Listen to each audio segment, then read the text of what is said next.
welcome to episode 137 of Credit 101. In this episode, we're going to talk about more things that these debt collectors cannot do. And this is something that some people have experienced in the past. I know I experienced it. You guys may have experienced it also, and that's harassment and abuse by these debt collectors. They cannot do this, you guys, and you guys may not think of it as a problem, but it's certain laws that prohibit this, which is in the FDCPA. They cannot harass and abuse us, and harassment can be they call you all day, they call you multiple times throughout the day. It's just annoying. Anything that could be annoying you too, where they're leaving multiple voicemails, and one day they're calling you a lot within the day, or they may be threatening you. They use some very harsh language. That's another thing. They can't sit there and curse you out. And you got to think about it. Some of these debt collectors, when they call you, they are getting paid based off of them actually getting people to pay. So they could be angry at the time. They could say the worst things. Sometimes I have heard people say that they say, "Oh, if you don't pay this, we're going to take you to jail." You know, crazy stuff like that.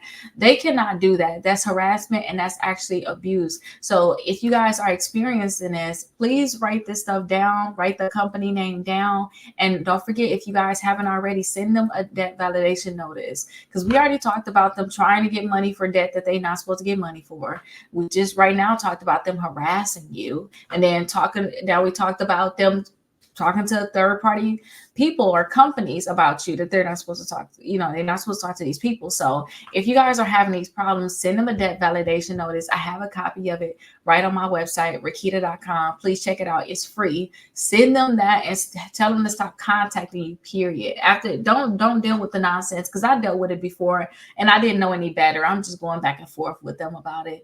Don't go back and forth with this company. If you can, try to record the call.